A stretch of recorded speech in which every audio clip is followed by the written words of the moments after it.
We gonna open up in prayer or something? If you could, I know that's right. Coach, if you could, start us out with an opening statement regarding the game. Testing.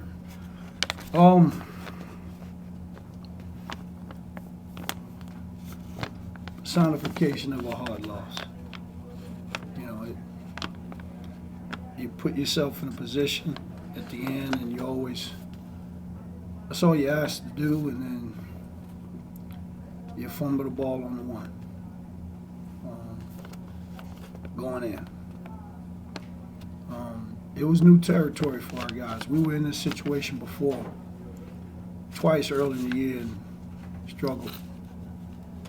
And then we were in it 2 times and we prevailed.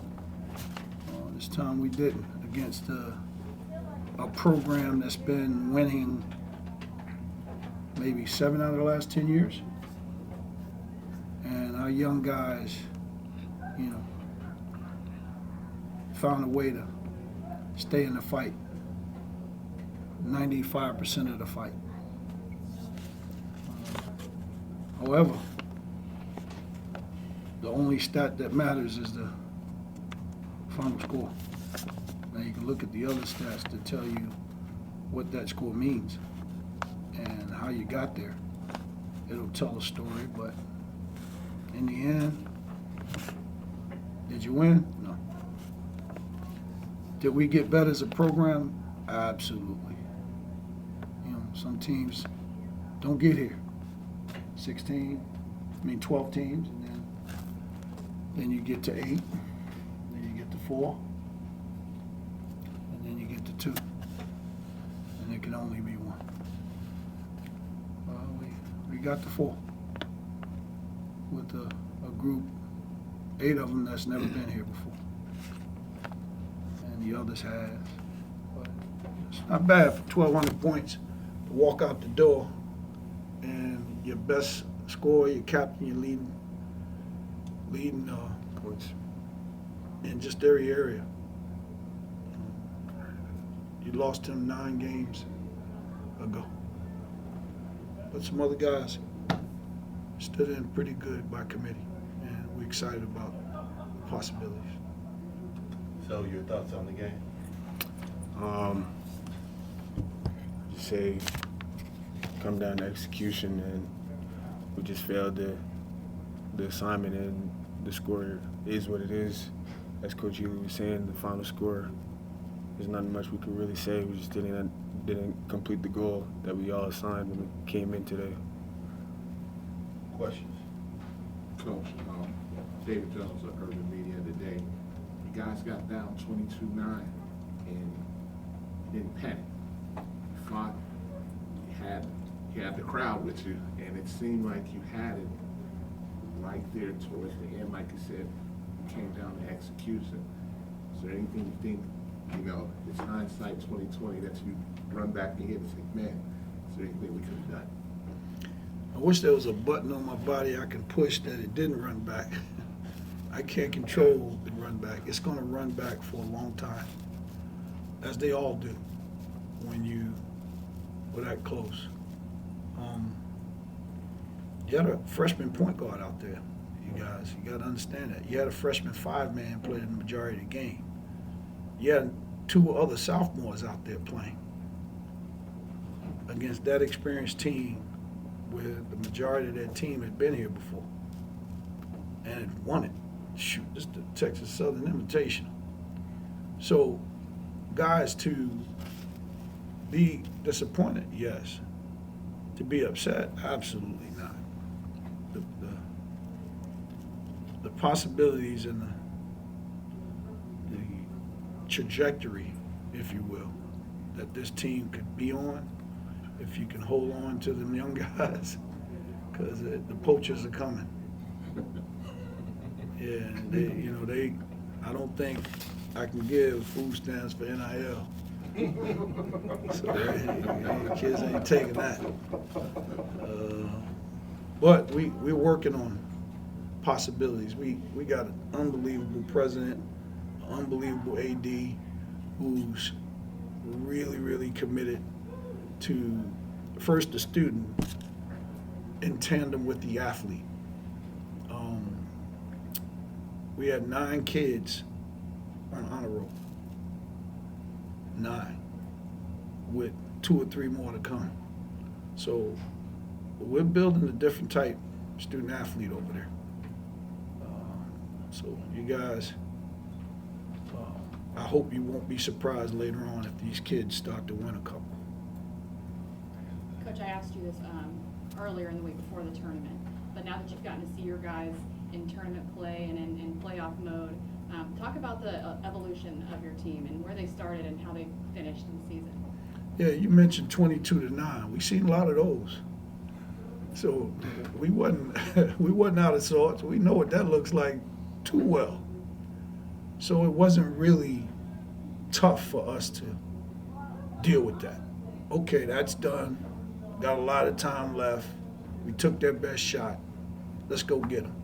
You almost didn't even have to say that. 2 words into that dialogue, kids already knew. And you saw what happened.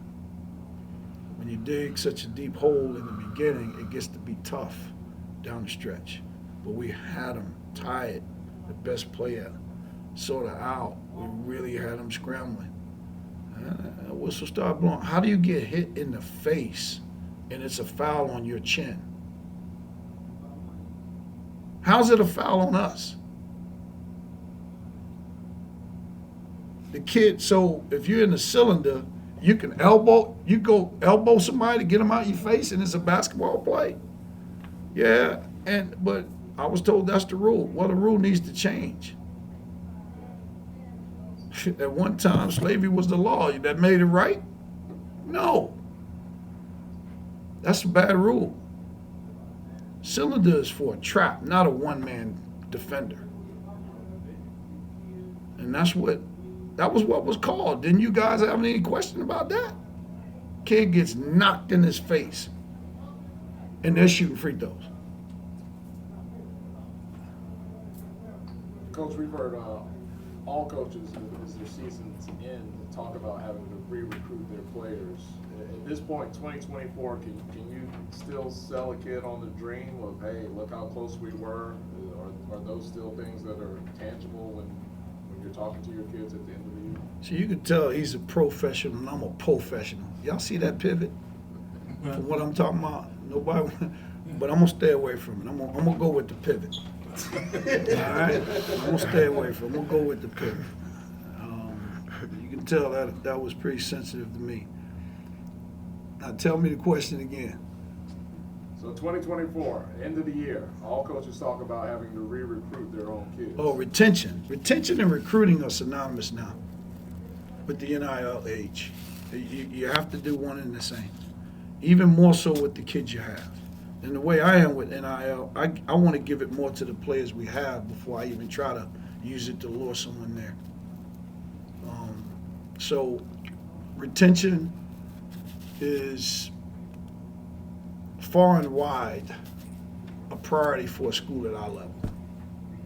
Not so much at the Power 5 level because they got some incentives to make you want to stay.